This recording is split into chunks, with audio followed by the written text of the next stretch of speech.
Hello, everybody. Welcome back to The Reason We Learn. I'm Deb Philman, mom, homeschooler, ex-teacher, and individualist. And I'm excited for today's live stream. Welcome. Let's see, give a couple people a chance to get here. And one moment. Hang on. I got to get rid of that. Okay, so today we're talking to Christopher Paslay, and he wrote this amazing book, Exploring White Fragility, Debating the Effects of Whiteness Studies on America's Schools. Okay, this book is amazing. I would definitely put this as a must read if you want to understand whiteness studies, white fragility, critical race theory in the school, etc. You need to read this book. I'm going to bring Chris in. He's going to introduce himself and we're going to get started. Okay. Hi, Chris. Hey, how are you? Thanks for having me on. You're very welcome. Thanks for the great plug of the book. You got the book. It's a compact read, but I appreciate that you really got the book. It's awesome. You have to, there's so much here. I'm so excited to get into I saw the highlights in there. That's yeah. I took heavy notes. Well, I'm still going to remember I promised you I was going to do a read along. Now I've already read it, but I'm going to go through this now that I kind of fully understand the structure of it and how this is broken down. I have a better sense of how to make the videos.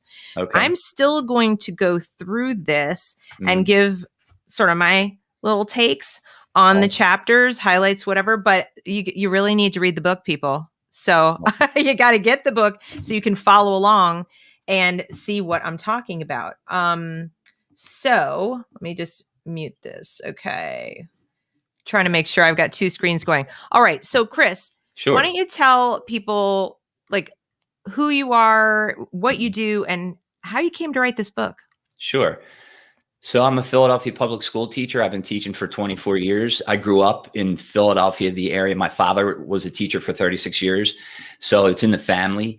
I'm also a coach. I've been coaching for almost the same amount of time. So I not only know the kids in the classroom, but also on the track. I'm a track coach. I got my master's in multicultural education in 2011. It was different. Multicultural education was a different ballgame 10 years ago than anti-racism is today. It's a totally different story. But that training gave me some things. I wanted to get into that because I wanted to learn learning styles with different students, to teach them better. And so I have my master's in multicultural education. I went back, I got my counseling certificate. So I'm a certified counselor in the state of Pennsylvania. I was thinking about getting into counseling, but I still enjoy my time in the classroom. So I'm still in the classroom. So that's kind of my deal. And I've been writing for about 20 years. I've written probably 50 or 60 Inquirer commentaries over the last 15 years about educational reform. I've published in the Federalist. I've published in Real Clear Politics. I've published in the American Thinker, which is a little bit more of a conservative website. Right. And so then I wrote a book about 10 years ago. It was called The Village Proposal. It was this idea where we all have to come together, the community, the parents, the teachers, the policymakers, and really try and reform education so everybody's involved. And then my most recent book, which you did this great introduction for, is Exploring White Fragility. So how I came to write that book. I was taking a break from like the whole multicultural theory, and I was just involved in teaching and coaching. So I wasn't up to date on it. And a couple of years ago, a student of mine was writing a persuasive essay. She was a really good student, really good thinker. And she was talking about white privilege. And I'd heard about white privilege before. But for some reason, when my students were writing about it, I wanted to get more into, exploring it, not just the idea in society, but I wanted to get into what were the theories behind all this from the critical race theory angle. So I just started to look through it. I went back through some of the old stuff that I was learning. And it was, like I said, it's totally different. Over the last 10 years, multicultural education became anti-racism, even though anti-racism has been around for a long time. The new modern anti-racism is different. Right. So I just wanted to explore this. And the funny thing is it led me back to Robin DiAngelo, like all these different things I would do. It kept leading back to her.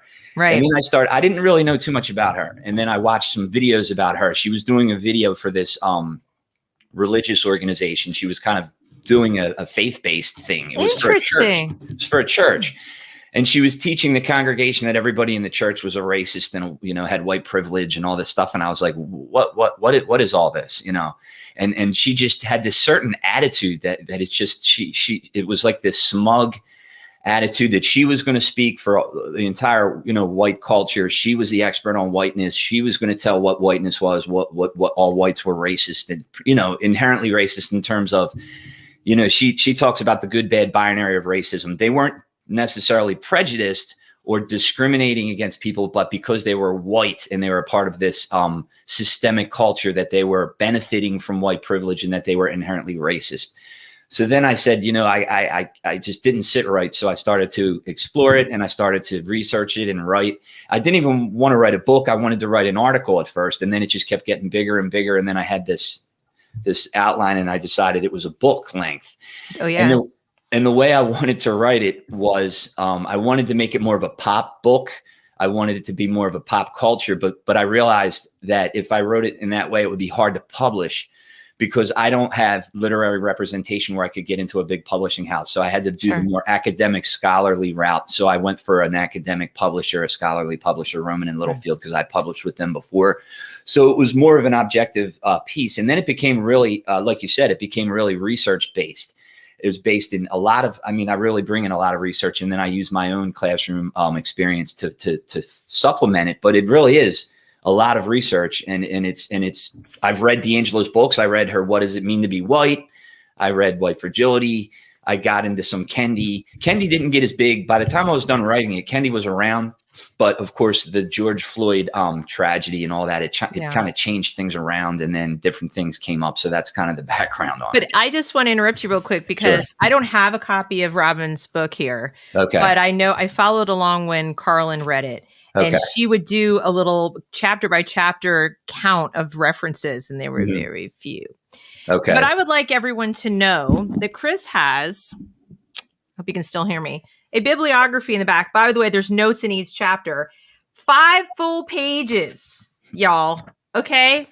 This is a deeply researched book. So if you've been sitting there thinking to yourself, like, I wish I could counter this, but I don't know. I don't know the answers. I don't know. It's in here. I loved this because I was like, thank you. You know, like every time I turn the page, I'm like, yes, okay, facts, because facts are missing. I'm so glad to hear that from you. It's so important. It's so important. I get different takes. There's some people who say they want more of a layman's version. You know, sometimes it's very scholarly, academic, and then there's some people say that it should be more of a layman's book. But you're right. Like it's got to be based in the science and the research. And I think you're right. If you get it, like if that's your cup of tea and you read it and you get it, I think that it achieves what it set out to achieve. Well, to be honest, I think it does both. First of all, the writing is very clear. There's nobody who, if you're not into references and sources and you just want to know, like, what is this thing and where did it come from? And like, why, can you just explain to me what we should be doing instead? It's here. You don't have to look at the bibliography, but because I am an ex-teacher and I'm focused heavily on pedagogy and solutions, and like, we know that's going to come back. People are going to come back and say, you just don't want to fix the problem or whatever. If you want that, it's there too. And let me just put it to you this way. Having the research makes this more above reproach. This is not a political polemic. This is not a book. You did not sit down and write a book that just went back at her in kind. There are people who've written articles like that. There are people who've even, gone so far as to start writing books like that. This is not that. This is an educator sitting down and saying, all right, I care about my students. I care about schools. I care about human beings. And I'm going to approach this the way the people who put this together did not. I'm going to approach it scientifically, and I'm going to lay it out for you. Like, what is it? How did it come to be? What's the evidence, et cetera, and so forth. So, but it's very clear. There's nothing academic in the language. I don't feel like I'm reading an academic journal. It's actually, it's a very readable book. It just has a lot of evidence. I'm glad to hear that, because that's the way I felt when I wrote it. And when I read it, when I sit down and reread it, I think it is pretty clear, and it is pretty, It strikes a balance. I think it's not like some of these books that you read and you fall asleep and it's like all this scholarly stuff. It's pretty mainstream, you know? Right. I would also go so far as to say that anybody who's a proponent of the Robin DiAngelo way of looking at whiteness or white fragility, if you want to really be considered intellectually honest, you need to read this book for comparison purposes. If you cannot refute the research that's in here, I mean, if you can't come back at it head to head and say, well, all right, here's why I disagree with this, or here why I think these ideas or these suggestions are wrong, then what business do you have going to parents or school boards and saying this is the way to go, right? Mm-hmm. So that's my take. You know what? I appreciate it. It's great when you spend a lot of time working on something and then someone says that you achieved what you were trying to achieve. So I appreciate it. 100%. 100%. That's great. And I do really believe, even though I don't have a PhD, so it's hard because I'm not a doctor, but I think because, you know, at the university level, it's like if it's not a PhD, it's not taken as seriously. Mm-hmm. But I think, I mean, I have a master's and I have 25 years of classroom experience. So if someone at the university level, especially teaching student teachers, pre-service teachers, if they were going to bring in a DiAngelo or Kendi or some book like that, or critical race theory, and they actually wanted to have an honest discussion and debate on the ideas to strengthen the positions, you could bring in the book as a pro con, you know, that would broaden the discussion. It would strengthen it, but you know that they probably won't do that because of the way that it works. Exactly. Well, let's talk about the way that it works a little bit. Let's get into that. You know, I did notice we had put together a little outline. There are a lot of hidden assumptions in white fragility teaching, aren't there? There's a lot of there's tenets. Mm-hmm. Let's talk about that a little bit, what that's all about. Sure. One of the tenets that comes up is the looking at impact over intent. That's a big one. If you intend something, if you're having a conversation and you intend something, and then it has a different impact than your intent. The whiteness studies, one of the tenets is that it's just all about the impact. It's not about the intent. And that's kind of an interesting thing because you should give someone credit for having their intentions. Their intentions do matter.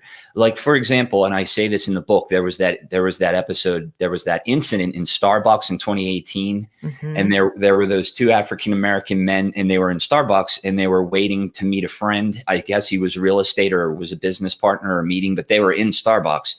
And the way that I understood it was that the Starbucks down in Rittenhouse Square was having issues with people coming in because it was in the area where people are constantly using the bathroom, and there was people who were, not there to always buy things or whatever. And the manager had said, make sure when people come in here, they need to buy something because we can't have just people, unsolicited and just using the facilities. So the manager was like, sure. So the two men came in and they, immediately they came right in. I think they asked to use the bathroom, and she's like, well, you have to buy something. And they were like, no, we're not buying nothing. We're just waiting to meet somebody. And she's like, okay, well, you can't use the facilities unless you buy something. And they're like, nah, it's cool. And they just sat down. And then, she's like, well, you can't sit in here. You can't be in here unless you buy something, and other people were there. I remember I took a class in public school law. And when we went there, because we had our class there, that's where we met. The first thing we did was we bought a $2 cookie or a coffee or something. So we're like, look, we're sitting in your place. We're just going to buy something. So whatever. So they didn't buy anything. And you could have your opinion on that. But then she said, listen, this is the deal. You have to buy something or leave because that's what I'm supposed to do. And they said they ignored her authority. They're like, no, we're just going to sit here and ignore you as the manager. So it's like, okay, I'm going to call the police, whatever. So she called 911 and the police came, and the police for 15 minutes asked them, or you can't be in here. It's private property. We're going to have to ask you to meet your friend outside or something. And they refused to leave. And after 15 minutes, they supposedly gave them three warnings. And then they kind of took them out in handcuffs. They didn't arrest them, but it was all videotaped. And then it went up and it was the whole thing. And it was like, okay, I can see how people feel different ways about it. Apparently people were saying there were others in the cafe who didn't buy anything, and they were just sitting there. And because they were white, they were allowed to do it. But these guys were African American, so it was a double standard. But I don't know how valid that was. Right. But anyway, it's like the woman, the manager's intent, I don't think, according to what she said, was she wasn't removing them because they were African American and she was afraid, or she was saying there's a double standard. She was removing them because that they weren't following her policy. They were disrespecting her. They weren't following her authority. But the ruling in public opinion was, well, she was a racist. She was implicitly racist because even though she didn't intend to discriminate against them, the impact was they felt as though they were being discriminated against. So that's all that counted.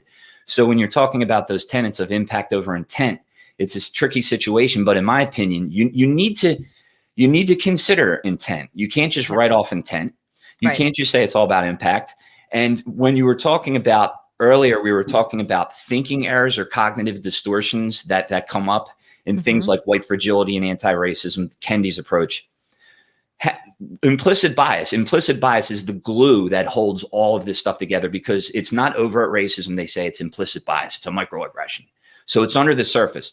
So in a way, what they're doing is they're telling you that they're doing mind reading, they're doing fortune telling. Sure. They're doing all these things where they're going to tell you what you're thinking, what you meant. And it's like, how do you know what was meant and what was said? Let's just meet halfway. You were offended. I had a different intent. Let's talk. Let's work it out. Let's communicate. And let's just figure out a way to communicate better. But that's not the approach. The approach is your intent doesn't matter. You don't matter. And in a way, they say, because you're white, you live in a privileged bubble. You don't understand your own privilege. You don't understand from your place. Your intentions don't matter. It's just the impact. And that's what D'Angelo says. It's pretty rude, some of the stuff she says in her. Well, the implicit assumption is that if white people have feelings, they're inconsequential.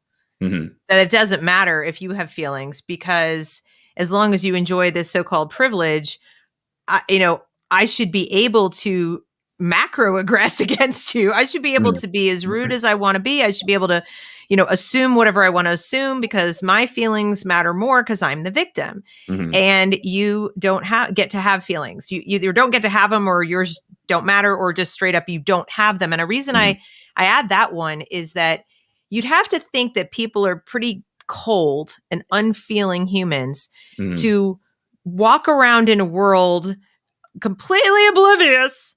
I'm so oblivious to all of my blessings. Sure. It's like it makes millions and millions of people, billions of people sound like they're just idiots, blind, and just, most humans who look around, if you walk down the street, walk past Rittenhouse Square. I lived there, went to grad school. I lived off the square. In a little studio apartment, and I would have to walk past that McDonald's that may or may not still be there. And there was a homeless guy sitting on the stoop, and like maybe once or twice a week, even on a poor student budget, I would buy him a hamburger and a coffee because I couldn't not notice him. Sure. I couldn't, it's like I'm there in my warm apartment and he's hungry and he's cold. So, they're basically saying millions of people just don't even notice how good they have it because of the color of their skin. And it's like, no, maybe we just attribute it to different things, or maybe we attribute it to more hard work, or we attribute it to a mixture of stuff. And that assumption that like, I get to have feelings and you don't seems really big here. Yeah, you're right. It does seem like it's almost like instead of trying to get rid of the, instead of trying to solve the problem in certain situations, it almost seems like there's a punitive part to it, where it's like, instead of just coming together and getting rid of all the misinformation and the issues, because it's been a certain way for so long, we're going to kind of turn it so you get a taste of your own medicine in a way, type of a feel to it, whether it's intended or not. Sometimes it has that feel. It's like, you need to feel the way it was, because that's just, it's retribution in a way. That's how it can feel. I don't know if it's intended, but it can feel that way. Well, when you point out in the book repeatedly that there is a criminalization of the assumed behaviors, because remember, a lot of the behaviors are assumed, or the attitudes are assumed, right? But they're criminalized. They use language like perpetrator, like target, and the part of the person who's non-white, things like assault, things, so they use bystanders, right? They use terms that we usually use to refer to aggressive crimes, literally aggressive, or not even fraud or something. And then when you use words like that, it does imply that the justice is going to be punitive, not restorative. Yeah, that's exactly what I was trying to say. Punitive, not restorative. That's exactly what I was thinking about. And it sounds like what you're talking about are the microaggressions. Mm-hmm. That part in the book about the microaggressions with the science on it is so thin. It's like ridiculous. The microaggressions and the science, and it ties in with the implicit bias. But here's an interesting thing. Just when we're talking about thinking errors and cognitive distortions, when you talk about microaggressions. So that whole cycle, I'm just kind of looking at my cheat sheet here. When a person, they have these cognitive distortions, what happens is, and I'm not pinning this on any one culture or race. I'm just saying in general, people, when they make thinking errors or they have cognitive distortions, they start out as thoughts, and then these thoughts become feelings, and then the feelings become physical sensations, anxiety and issues, and then it becomes their behavior. So you could say a thinking error, like you misperceive something, there's a thinking error, it turns all the way through the cycle, it turns into behavior. So when you're talking about microaggressions and someone says you committed a microaggression against me, it's like, well, maybe it was just a misperception or a miscommunication. Maybe you're making a thinking error. And instead of saying, let's take a look at what was said and how it was received, because it's a two-way street. The person says something, the person receives the way it was said. It's a two-way street. Let's take a look. That's not how microaggression works. It's the way the person received it. It's all that counts. The person that said it, their intent doesn't matter. And then it kind of makes this person, it turns them into someone who can be really resentful or angry or bitter and have a certain kind of a behavior, because from the very beginning, the thought that might have been a little bit off base becomes this thing. And then maybe their behavior turns into they're angry, they're resentful, the world's against me. And then you turn it into race, all whites are racist, or white people have this privilege and I feel like I'm victimized, and it can turn into things. And it's so complex. It's not just this little racial microaggression. It's this whole complex cognitive behavioral thing that they boil down to this simple thing. And even the attempt to make sense of it, like you just said, if you were to go to that person who is misperceiving your intent or whatever and try to work that out, that itself, it can be interpreted as tone policing, white splaining, or they have all kinds of terms now that's evidence of your white fragility. You're fragile. I'm telling you I'm pissed at you and you've microaggressed against me, and you're supposed to accept that and just take it, swallow it, apologize, make amends, like whatever, mea culpa, and anything that you do that isn't exactly that way is just further evidence of whatever they just said. Sure. Your white fragility, your racism, whatever. It's not very unifying and healing. No. It doesn't seem that way. And everything you're just saying, I want to make sure people watching understand that, at least for the purposes of my channel, being focused on education, and Chris is a teacher, and you are currently a teacher, right? You're teaching right now. Sure. So this is my classroom right here because it's virtual. Right. So we're also thinking of this in terms of how this affects children differently. And by children, I'm just taking, K through 12 differently than it affects adults. Sure. This is not great for anyone. I think we would agree on that, right? There's like a psychosocial effect on anybody who's dealing with things where they're being accused, or even when they're being taught that they're a victim. But let's talk about that maybe. Like what do you see? And you wrote quite a bit about it, about the impact, but I don't think people are aware that there's actual research that shows there's an impact. Okay. That is not what what we're led to believe it would be. I mean, in other words, when they come in, when you hear about a training or you hear about somebody having a course or adding something to the curriculum, I think most parents think, oh, this is going to help my kid. They're going to be a better person, or they're going to do better in school, or something's going to be better. Sure. Well, if I could answer that question in terms of just the professional development training with teachers because whatever you're going to teach the teachers, however you're going to train the teachers, it's going to go down into the classroom, or it's supposed to. But just to talk about some evidence and data, the big thing was the anti-bias training, or what they call the racial implicit bias training. And that was kind of, that's still pretty big. It's still going on. They're changing the language, but this anti-bias and implicit bias training. And the interesting thing is Harvard did a study, I think it was the Harvard Business Review, because they were looking at the trainings in terms of just corporate America, but it's all the same stuff. 30 years worth of papers written, and they looked at all this stuff, and they found that this implicit bias training, anti-bias training, it doesn't do anything. Like, that's what they said. They said it doesn't really do anything.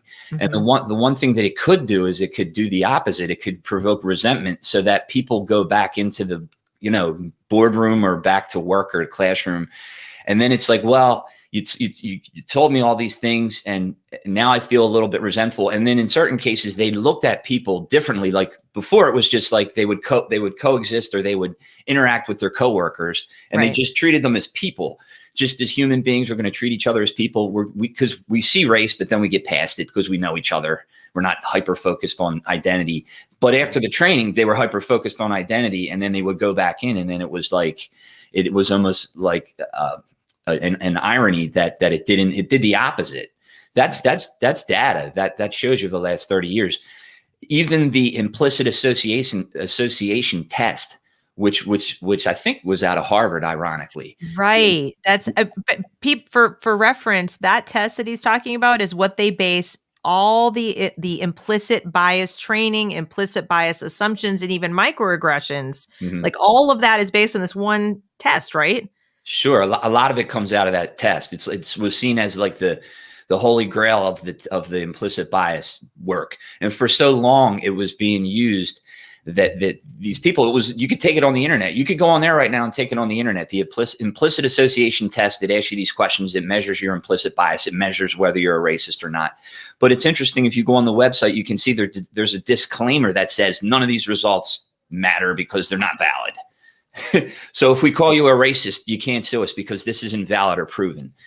So that's the test. And then people started to, real scientists and real, psychologists and sociologists said, let's get into this stuff. And then even the designers of the test went back and had to admit that there were some bugs in it, and it wasn't really what they thought it was. And all of the training that was based on this stuff actually might not be totally based in things that were valid results. So a lot of this stuff is coming out of a place that isn't totally valid and relevant. And I had a training on implicit bias a couple years ago, and the facilitator was nice enough, but they referenced the IAT the whole time. And it was like, okay, it's a test that's been debunked. And the funny thing was, all the implicit bias was aimed at the white teachers. It was implicit bias. And then one of the other teachers said, well, what about the other races? They don't have implicit bias? Well, we're not talking about that right now. We're talking about this in this way. And it was like, okay, fine. We'll be respectful. We're talking about it in this way. It's framed in one. Is that what you wrote about in the book, where they put the white teacher? There was like a white high school teacher who submitted a few questions during one training, and every single question just was left hanging up there in the dialogue box and like never got answered.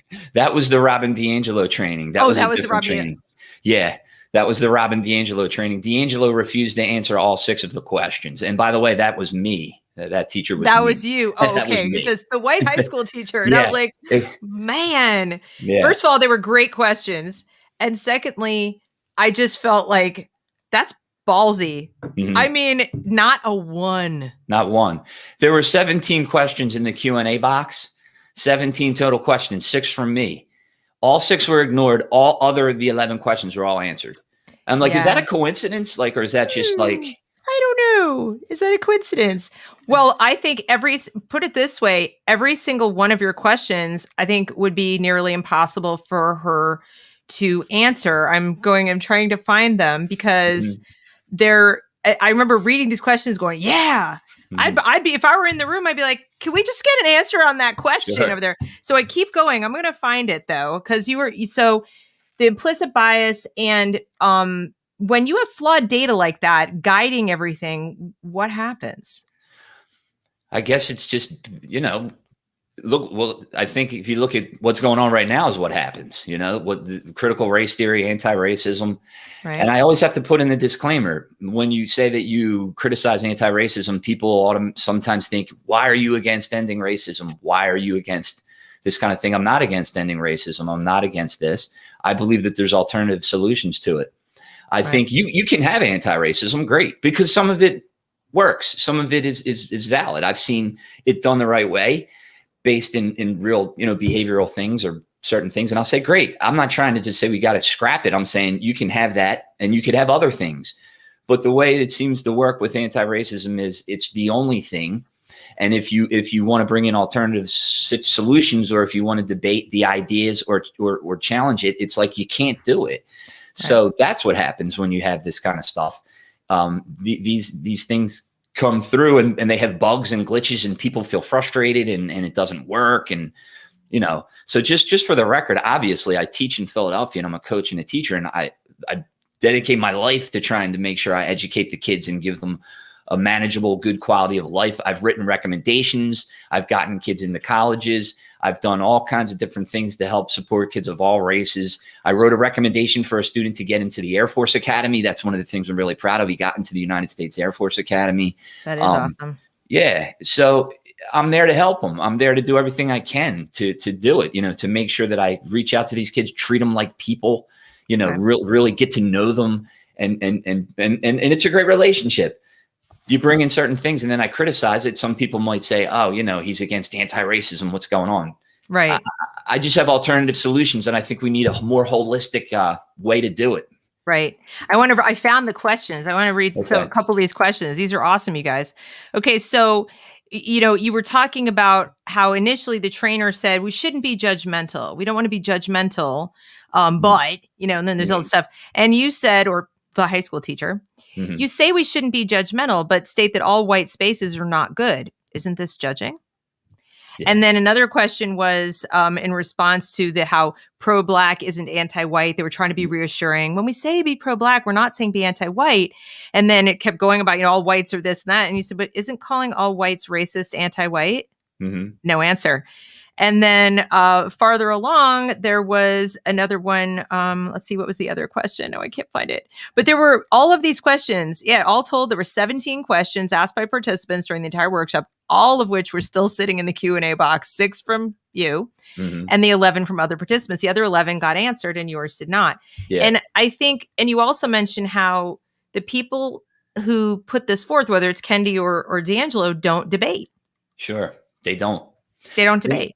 They don't. And that's I find that so interesting.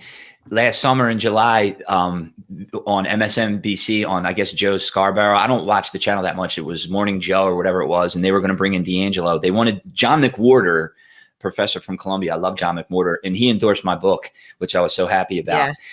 John McWhorter was ready to debate D'Angelo. And I was like, oh my God, this is great. McWhorter was waiting and they invited D'Angelo to come on to debate McWhorter about her white fragility. So it's time to come on and, Robin D'Angelo couldn't make it today. She's going to bring in Michael Eric Dyson in her place. D'Angelo couldn't make it. Oh, what a surprise. She didn't want to debate John McWhorter. She never shows up for debates and she's never debated her ideas. And she lectures all the time. You could do a Google search. You could do a YouTube search. You won't find a single debate with D'Angelo. She'll do interviews. She'll do lectures. She won't debate her ideas. Ibram X. Kendi's the same way. He doesn't debate his ideas. Coleman Hughes, an African-American, writer, academic. I really like Coleman Hughes. He multiple times, recently, a couple of weeks ago on his podcast, he said, very, very respectfully, he said, I just want to let everybody know I've been really reaching out to Dr. Kendi. He's the leading thinker on this. And I want to just talk to him, let's have a debate. Let's do it at the University of Boston in his home turf.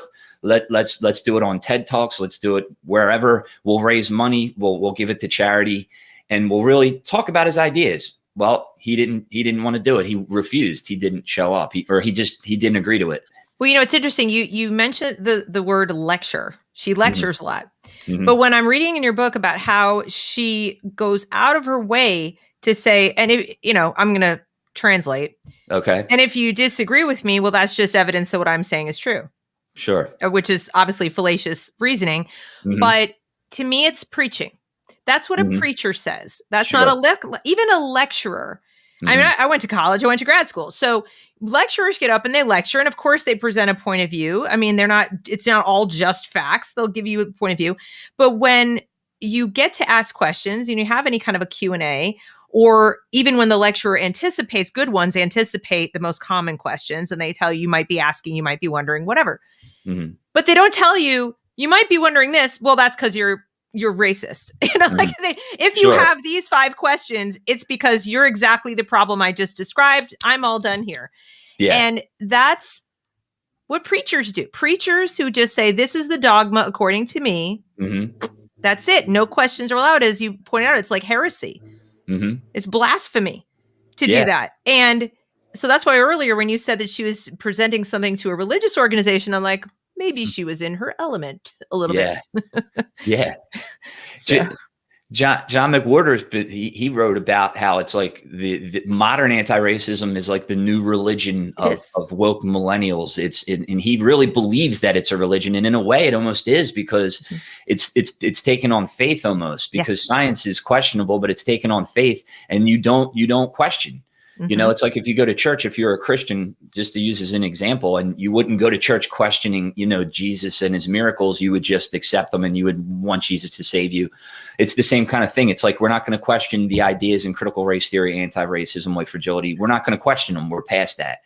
We're just going to talk about how whites perpetuate racism and how people of color are caught in the system where, you know, that sometimes they don't have choice, or they're victims, and however they break it down, it is like an ideology, and it's like a dogma.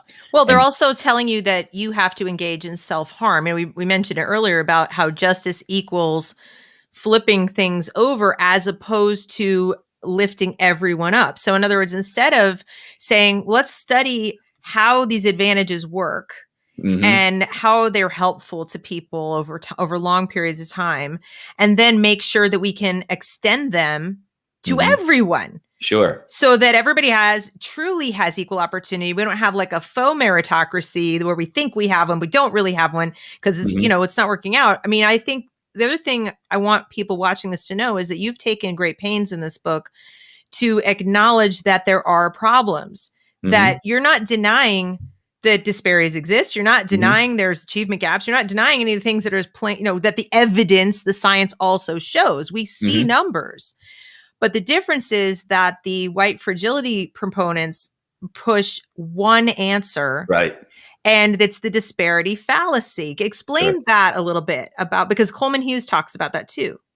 Yeah, Coleman Hughes, I guess, coined the term the disparity fallacy, where he says it only works in one direction. When you see a gap between the races, if it favors, I guess, whites, and people of color are not favored, it's all about racism. The reason why there was a disparity when whites have the advantage is because of racism.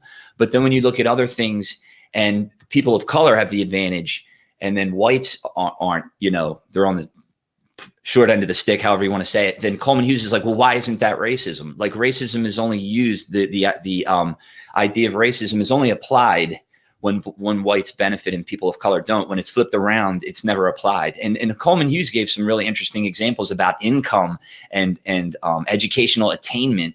And I forget his exact examples, but I'd have to look it up. But it was from Quillette magazine, and it was called The Racism Treadmill. And that's one of the first articles I read by him. And that's what put him on my radar. But he gave a bunch of different really solid pieces of evidence of how people of color in certain situations are outperforming whites in certain ways, whether it's educational attainment or income in certain groups. But it wasn't because of racism. But when it's the other way around, it's racism. That's the fallacy. Right.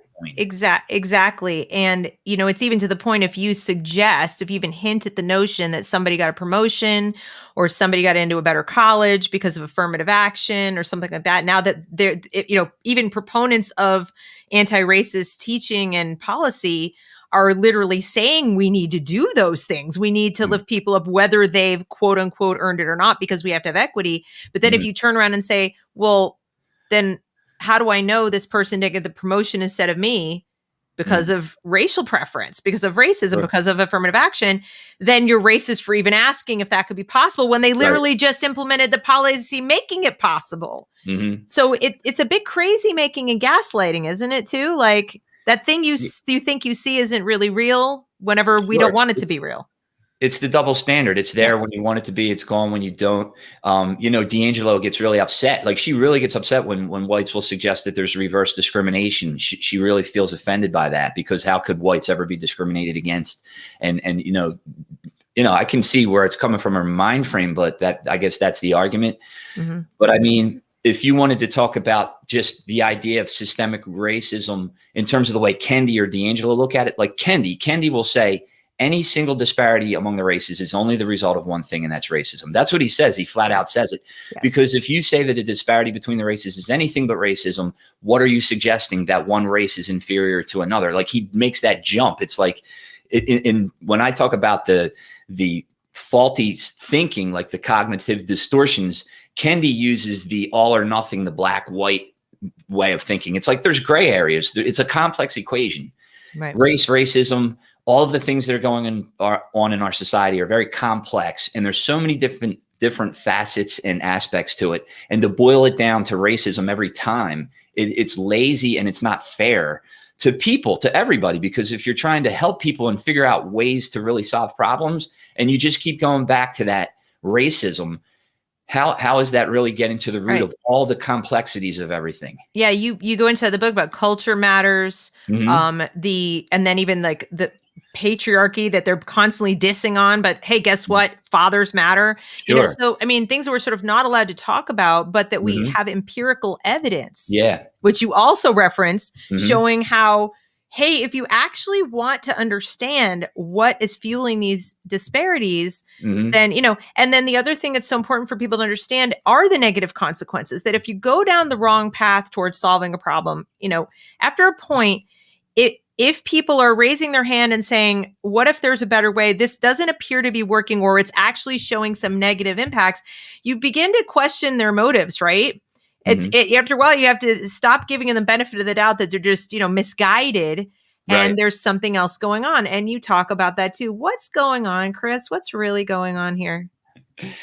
I think part of it's political. It's identity politics. I mean, it's always, politics are infused with everything. That's one of the tragedies for me, is how there used to be things in a society in America where you could escape politics. You could escape into sports and different things and not have politics. And now it's just everything. Everything is politics. And it's like, and then when you try and say, look, can't we just have it one place where there's no politics? Then you're wrong, because you don't want social justice. Like, you're not trying to fight for like equality. It's like, I'm not saying that. I just want a place where I can not have politics, where we can interact as people. I remember when the Eagles won the Super Bowl a couple years ago.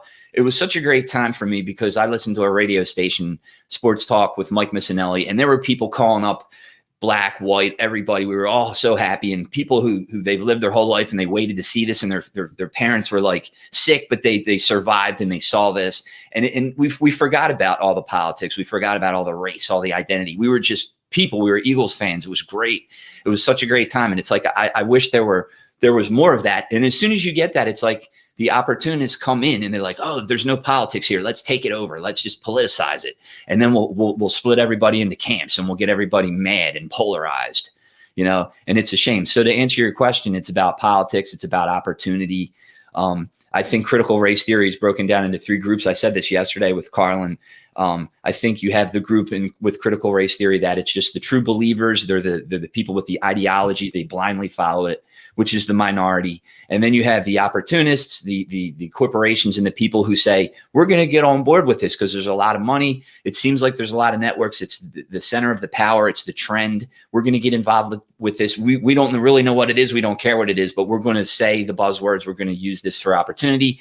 And then there's the other group where I think is the silent majority of people who really care, but they are frustrated with this because it's taken over, and it's to a point where people try to challenge or speak out, and they just get steamrolled, and they're frustrated with it. I feel like it kind of compromises trust too.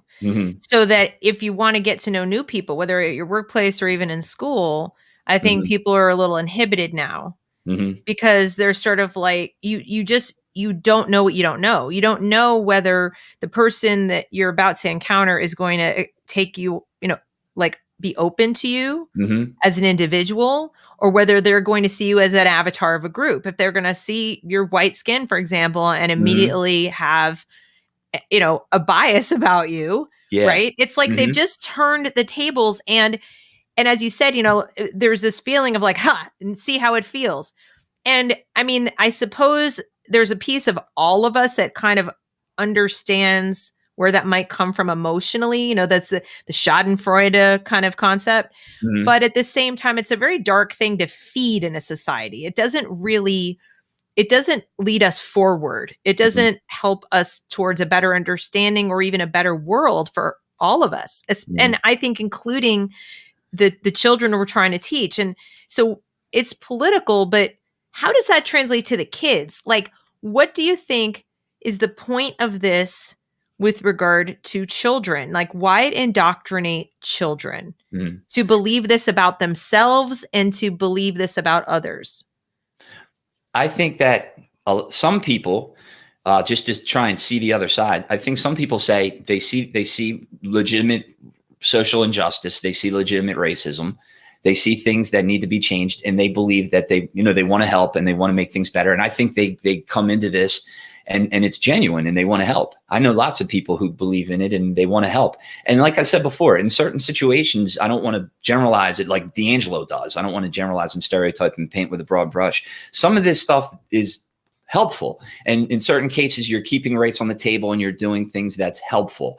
As long as you're having a conversation and it's not just one-sided. But to answer your question, when it becomes indoctrination and it becomes just, we're not going to have a debate, we're going to have a monologue instead of a dialogue. I think the purpose is, I think whether it's people who believe that they're so superior in terms of they're so right or they're so moral or they have it figured out and you don't know, they have to explain it because they're more superior in terms of thought and ideas, and they think they have it all figured out. And it's like, we have it all figured out. And we're going to make sure, since we have it all figured out, we're just going to indoctrinate you with this because this is the answer.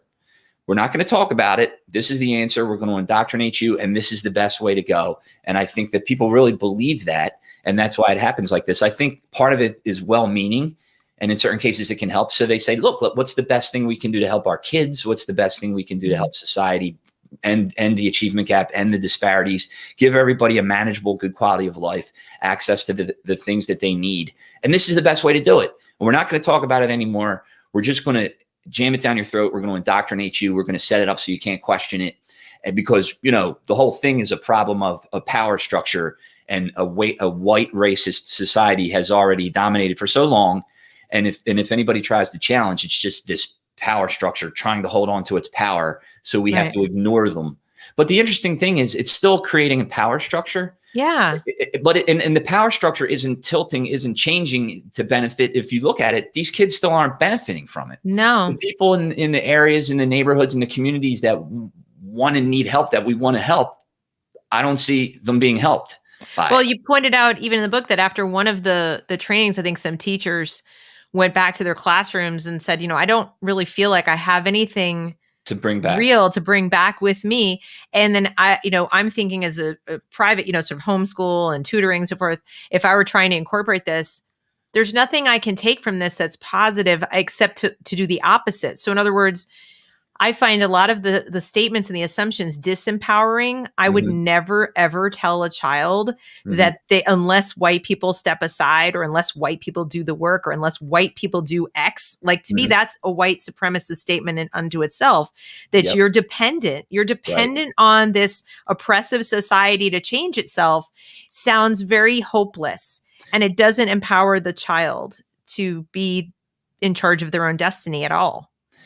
I agree. It's not self-empowering. That's the funny part about it. It's like, if you want to become self-empowered, you got to go through this group. Yeah. It doesn't make any sense. Why are you going through a group to get your own self-empowerment? No. Self-empowerment comes from yourself. I believe in the mantra, all change is self-change. Systems are made of people. If you take care of your own situation first, I know the phrase personal responsibility and individualism, it's like cliche now, and it's like, racist or whatever to say it or whatever it is.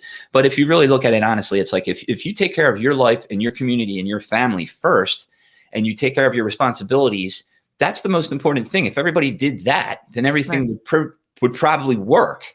And I don't believe that the system is so tough that people can't have responsibility for their life and take care of their family and their community. Right. And do it. Like, I think that's there in America to be able to do that. Well, I think that the irony that I've seen as all of this has developed is that it is so much projection and so much hypocrisy.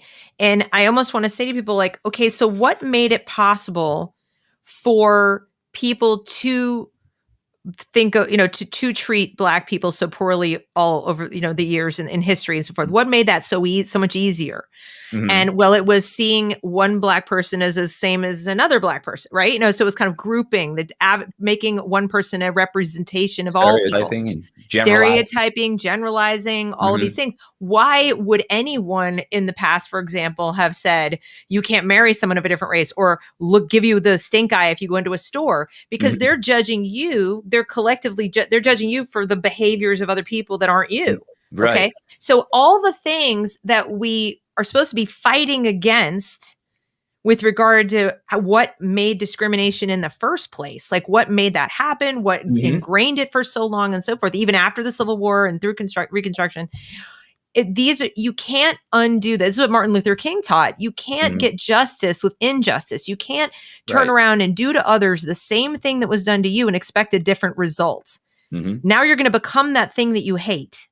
Right. And that any kind of satisfaction you're going to get out of it is going to be very short-lived, I would think. I mean, but more to the point, as a teacher, I would think your concern is for your students. I mean, your concern at the end of every day is, how am I helping my individual students succeed? Mhm.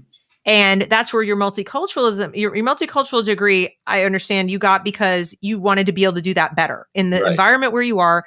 You Mhm. want to meet your kids where they are, and you wanted to be culturally literate. Sure. You took the initiative, white person, Mhm. to Yeah. say, hey, I can only be white. So there's things that I don't know from my own personal experience. And if I'm going to work with kids who aren't Mhm. like me, it'd probably be a good idea to be sensitive and understand all that. So you Mhm. actually did that. There's actually like a degree you could go get to do that. And I would think some of this kind of like pushes up against that, right? Mhm. It makes it like conflicts with some of what you learned, right? Yeah, it's funny. It's like the direct path. I talk about something that I just was thinking about. It's called the direct path. And what it means is, if you look at what it seems like they're trying to do with anti-racism and critical race theory, it's like you have to keep race on the table. You have to look at race, and you have to tear down this system, and you have to get rid of it all. Okay. And then what do you do next? And what you really want to get back to is that you want to make sure in the end that you're not using race, you're judging a person by the content of their character, and that people are people, and we're coming together, we're unifying. It's like, well, then why not just do the direct path? Why do we have to go through this whole rigmarole of systems and all this stuff? Just let's get right to the skills. Treat people as people, have values. And I believe that values, common principles and values, transcend race, religion, gender, and sexuality. I believe there are values exist that transcend this stuff. Mm-hmm. So if you go back to teaching kids values, you teach them, things like make sure that you're responsible for yourself, your community, your family, do the first things first, treat people as people. We can be aware of race. We could even be aware of some possible implicit biases because, everybody has their blind spots. Mm-hmm. You could even say that everybody has blind spots. And I sure hope that people would tell me what my blind spots are because I can't see them. Don't judge a book by its cover. Take care of your blind spots. Treat people as people. Take care of your own, community and family and self. And let's all come together. Let's try and end the achievement gaps and help each other. That's a positive message. But then you dress it up in the language of anti-racism and critical race theory. And it's like white privilege, white supremacy culture, systemic racism, implicit biases, microaggressions, and all of this stuff. And it's like, I think it actually, I can't prove this, although I think there was something in your research that talked about some of this, but that by dividing and talking, keeping it on the table, but it's the main course always, you know what I mean? Is that it could actually have the paradoxical effect. Like you're going to create more of an achievement gap because now you've told people that the basic skills themselves are white.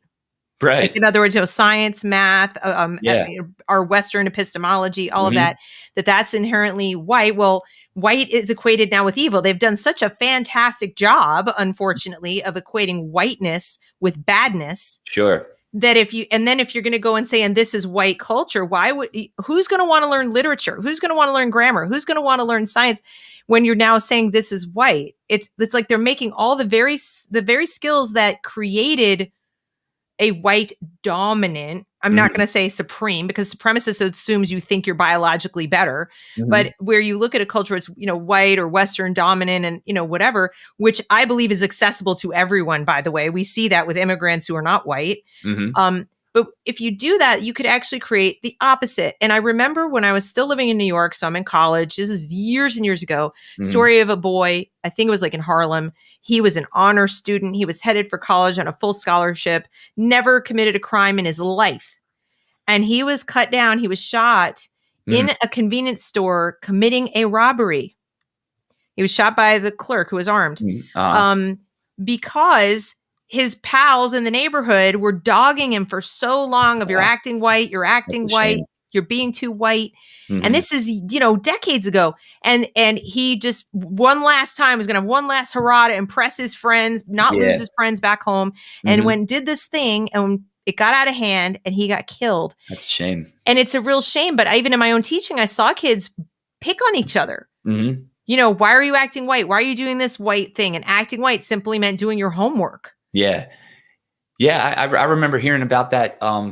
People talk about that. That's not talked about as much anymore, but I totally agree. Yeah. The idea of, being good in school and studying and all that was somehow equated with being white. But the interesting thing is years ago, 5, 10, 15 years ago, everybody spoke out against that. There used to be like public service messages, and teachers of all races, especially African-American teachers, would say, what are you talking about? It's not being white. It's just doing, you're studying, you're trying to be a good student. You can't associate these values with identity and race. Exactly. It was the message. And I don't want to say Bill Cosby now because Bill Cosby's whole reputation is destroyed. But back in the day, Cosby used to talk about that, studying and doing all this stuff. It's not white. And it's a shame. Well, the United Negro College Fund ads, right? A mind is a terrible thing to waste. So we were, the message went out to raise money, but it also went out to the students. Like, don't waste your mind, go to college or go to, study hard, do well in school. And I remember when Walter Williams died this past year, in his last column, he talked about the schools in Baltimore, for example, and how back when Thurgood Marshall was there, and this is segregation time, they were turning out PhDs. They were turning out scientists, et cetera, when a segregated school. And now I'm certainly not touting segregation. Okay. But what I'm saying is that when you place scholarship or you place those universal values, basic skills that lead to the kind of achievement that will lift you up out of the things that actually do create disparity, like poverty, right? Then you have a better chance of being successful. But it feels like they're saying that's blaming the victim, that if you talk about personal responsibility, you're blaming the victim. Yeah. It's a shame because you talk about data. When you talk about the family, it's like cliche when you try and talk about the family being the bedrock of the community, the family being the bedrock of all these things. But all the data and all the research show, you can go back, decades and decades. The two researchers, Paul Barton and Richard Coley, Barton and Coley, I don't know if you're familiar with them. They're from the Educational Testing Service out of Princeton, and they did all these reports. America, the one was called The Family, America's Smallest School. They did a report 25 years ago, then they followed it up 25 years later. They did Parsing the Achievement Gap. They did the Racial Achievement Gap in America when progress stopped. They did all these different research based things and studied it for decades. And they all come to the same conclusion. Like, the family is such a huge part of education. The family is such a huge part of having a good quality of life, being successful. And it's not cliche to say it. And people, like, they'll shut you down when you say it because it's like, oh, you're talking about the family again and all this stuff. But it's like talking about universal values and success and having a good quality of life and having the manageability of your life. Okay. You could look at every single culture, every single race, all the identity groups all the way across, and they all have the same thing in common, whether it's African-American, Latino, white, Asian, Middle Eastern, all of this, the people who have a decent quality of life have been somewhat successful. They come from a 2-parent nuclear family structure. Like that's not white. That's across all the cultures. A 2-parent family nuclear structure is so valuable. And when you say, let's look at family, let's look at education, and let's look at ideas like some kind of individualism or personal responsibility. So you take some level of responsibility for your life and your family. If you look at those three things, the family, education, and taking some responsibility for your life in terms of individualism, those three things, they transcend all cultures. The people in all cultures who do those things, they have a very high level of success. Right. And all my students over 25 years, it's interesting that some of the best students, the parent teacher night, mom and dad, not to belittle a student situation because it's tough. It's not the student's fault, but I'm just saying, instead of saying we have to deconstruct the Western nuclear family structure, like BLM was talking about. Right. Exactly. Very explicitly saying. Explicitly. And there was a pamphlet that came out a couple weeks ago from a private school called Grace Church School. It was a Grace Church School. They were talking about getting rid of mom and dad, getting rid of the phrase traditional family. It's like, look, we're not gonna look down our noses at kids who have difficult situations. I have plenty of students who live with one parent, or they live with a grandparent, or they live with a neighbor. It's like, I want to do everything I can to help you. And as a matter of fact, I'm going to do more to help you. Right. But let's not pretend that a two-parent nuclear family is something that needs to be disparaged, or we got to pretend that a two-parent nuclear family doesn't work. Right. Because it does. Yep. You know what I mean? Well, before we came on, we were talking about the psychology of all of this. And we spent a little bit of time talking about one of the things that, one of the other assumptions behind White Fragility and Robin DiAngelo is that the best people to give us information about what is and isn't racist are the people who've been on the receiving end of it, who they refer to as traumatized. Okay. And that part of why we can't question them and talk about personal responsibility, blame the victim, is they're always seen as a victim. And when we talk about victims, we use psychological language like trauma. Okay. But as a counselor, and we've talked about this, that people who are suffering trauma that they have not separately dealt with, like worked through in counseling, are frequently the least objective people to speak to about what their feelings mean, or the causes, like how much their feelings relate to facts in their environment. Yes. And when I think about like, for example, what this has done over the generations, as far as whether it was policies put in place allegedly to help people in poverty by, giving money to people who weren't married, for example, or putting them in public housing, or any of the number of other policies that kind of frittered away at personal responsibility because you didn't really have to do it to survive.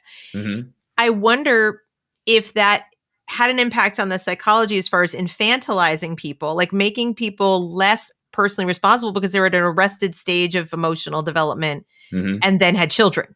So now you have people, and again, I'm not saying this to disparage anybody. This can happen, and especially if you're a teenage parent, literally. Sure. Yeah. So, now you have like a child having a child, or like emotionally, not intellectually, but emotionally, because you feel traumatized, you're a child.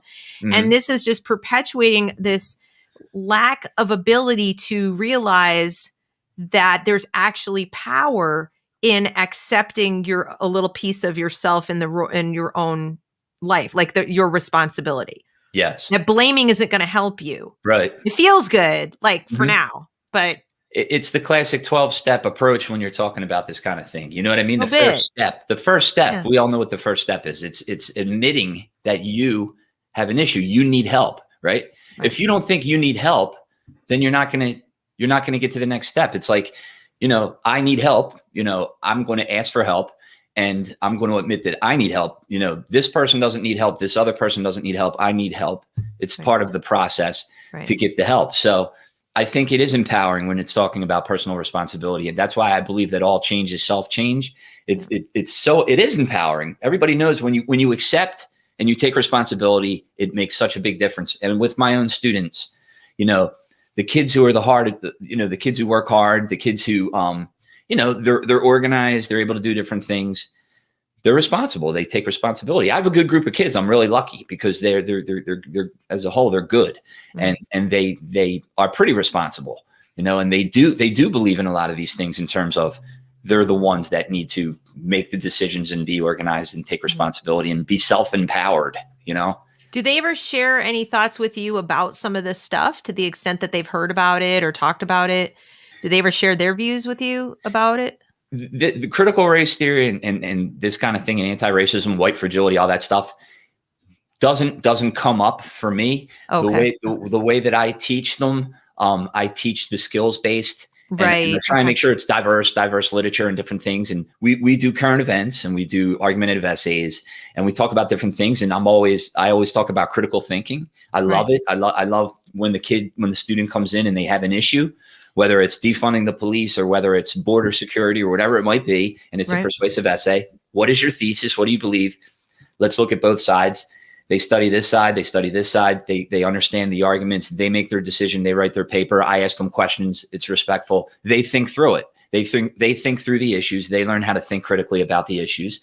And critical race theory, it seems like it's not quite as critical thinking. It's more critical consciousness. We have to look at oppression. We have to become indoctrinated against it. And we're narrowly focused on one side, and we don't debate the issues. That's like the faith component as I see it. That's the part where, we not only don't do critical thinking, we explicitly reject it. Mm-hmm. So like you said, it's a critical consciousness. It's not a critical thought process. Yeah. And, the theory is its own proof is kind of what it feels like, which is really what religion kind of it. I mean, that's why Coleman Hughes, I think, is spot on that.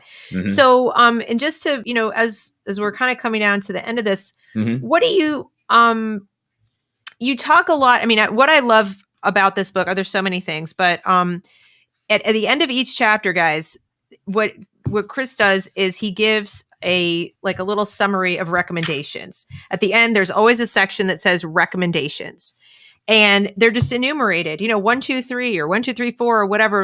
And I love it because you sum up the key points of the chapter in, layman's terms. Anybody can understand this. Mm-hmm. And then, so you have the key takeaways, the key almost talking points, if you will. Mm-hmm. And it's not talking points like political talking points. It's just, I just spent a chapter explaining in more detail and giving you data or references as to why this is so. Mm-hmm. But here are the core points.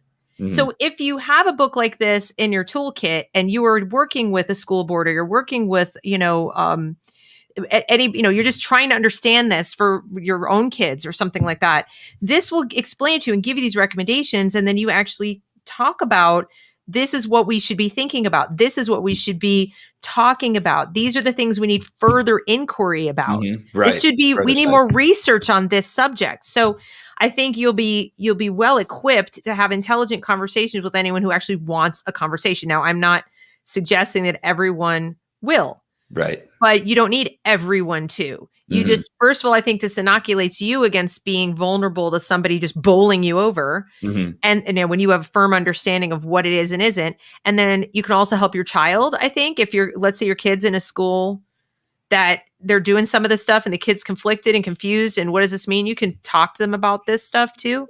Mm-hmm. So I think it's really helpful. But if you were to distill it into just a few core recommendations for the way forward, what would you like to see? What do you think would be better? I would like to see education that is critical thinking and not critical consciousness, where we do teach critical thinking, where kids are taught, the example of they're taught how to think, not what to think. It's important for them to be able to think through these ideas and these issues on their own, and we can guide them. And then when they come out of school, they can look at the world in a real way, and they won't be frustrated, and they won't think there's only this little slim version. So I think that that's important. I think that our education should still be rigorous, skills-based education. I think there is a place for some social justice in there. I think it's gotten way out of balance. I think we need to focus on the skills, because if you do work on reading, writing, speaking, listening, literacy, critical thinking, you will be able to understand injustice and fight back against it. But let's give the skills, the academic skills, not necessarily the politics. The identity politics is too out of balance.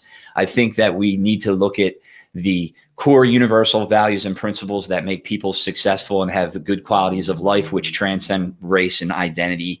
The traditional things like, we keep saying it, taking some responsibility for your situation, being self-empowered, being open-minded, being tolerant, being honest, being a good person, making sure that you are friendly, and the basic stuff, trustworthy.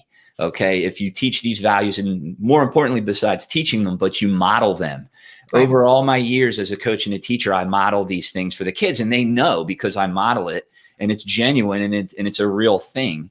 So those are the things, you know, core academic skills. You can bring in some social justice, right? Mostly base it in universal core values, not identity.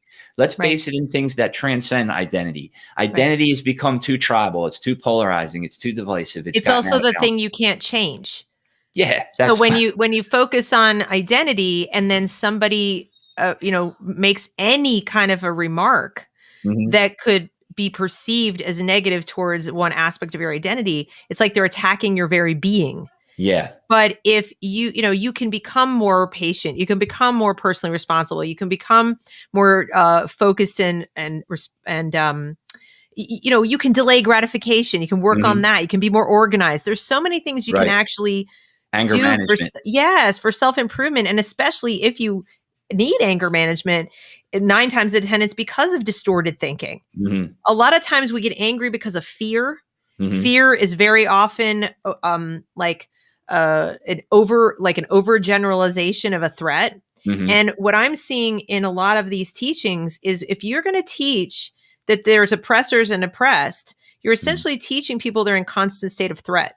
Yeah, that's interesting. And that's got to be dysregulating for a child in particular. One of the things that we as adults are charged with, I believe, when we're in the care of children, is to make them feel safe and secure. It's very difficult to learn if you are scared.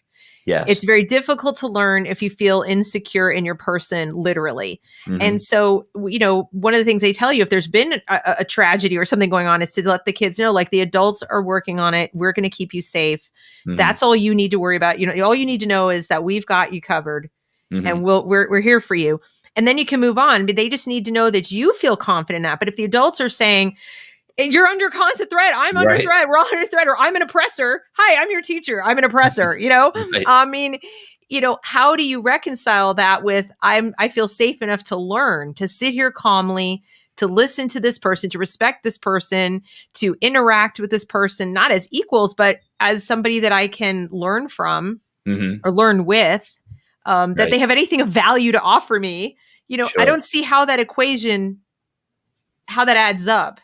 And I think it can be very, well, on this channel, I have called it abusive when people take it to the nth degree. I'm not saying everyone does, but there are some people, I think, that have taken it to a degree where you could argue when they say, like, say this, and compel your speech. I think that's abusive. Sure. So the idea of compelled speech, there's already litigation going after that already. Exactly. Yeah. You know, so if you have to declare something, if you have to admit to something, if you have to accept this, there's no discussion, then it's a form of hostility in itself to say that to somebody. And that's why I keep pointing to the irony of, like, why do you feel the need to be hostile when you say that dominance and force and all these things against African Americans has caused all this trauma?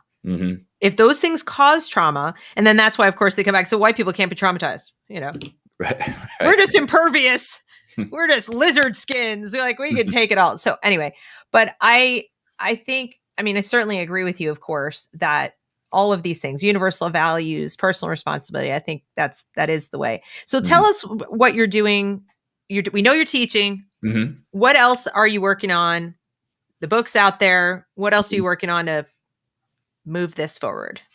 I'm in a group. It's called No Left Turn in Education.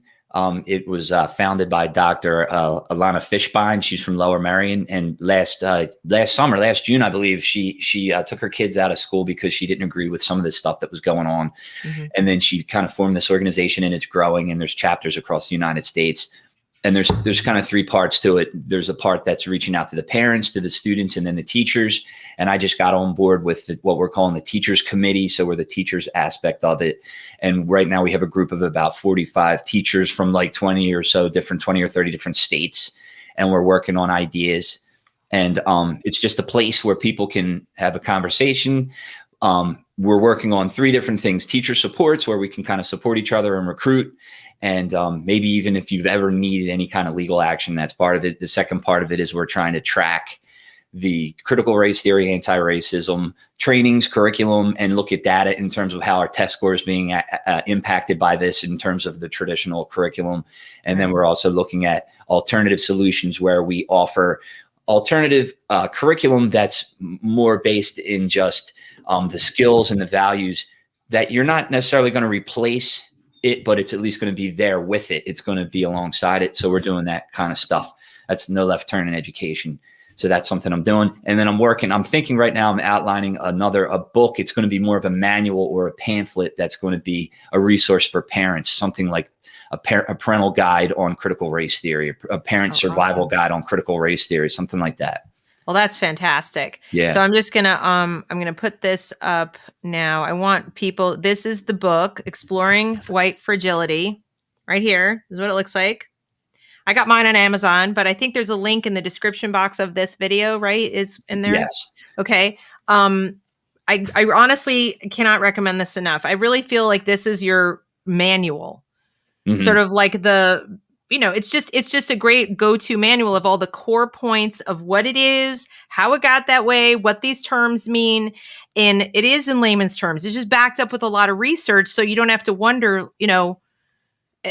is this just another person's opinion? It's like, no, this has been studied. And the interesting thing that people may want to know too, is this goes back, a lot of these research studies go back to the 90s. There's you reference things go back, I think, even to the late first of all, the Unpacking Knapsacks, 1987. Yeah. So where this all got started with the idea of white privilege. Okay. That comes in 1987. And then we start getting people criticizing it or, I don't want to say criticizing, but like questioning the premises as early as the early 90s, saying, hang on a second. So if you feel like this just all happened out of nowhere, it all happened because of George Floyd. No, it didn't. Right. This has been coming for a while. And that I think there are a lot of factors that made it kind of bubble up now, but this book will help you understand it and help you, I don't want to say fight it, but challenge it. Will help you challenge it. And hopefully we can overcome some of the negative thinking patterns and move towards more constructive solutions for our students. That's really the goal, right? Don't we want to help these kids succeed? That's like the bottom line, right? That's the bottom line for me. Anyway, I know it is for you. Yes. Chris, I cannot thank you enough. This is awesome. And I hope that everybody, get their questions answered. If you have other questions, you can reach Chris. I think his contact information. He has a YouTube. Also follow his YouTube. It's also you have also, I think it's actually called Inside White Fragility. Inside White Fragility. Right. Yeah. That's at the YouTube. I get confused with the book. Yeah. But yeah, follow his YouTube. We do overlap sometimes the things but we talk about, but from a different perspective, again, because Chris is teaching currently. I am not. I tend to come at things a little more from the parent point of view. But with, some background. And I think if you're interested in education, this is what you need to do. And if you're interested in no left turns in education and maybe starting a chapter, joining a chapter, look into that as well. And the information I think if it's not already in the description box, I'll make sure I put it there. Okay. Cool. So thank you so much for coming. Stick around after we sign off and I'll chat with you real quick. All right. Really thanks everybody. Thank you. Have a great day.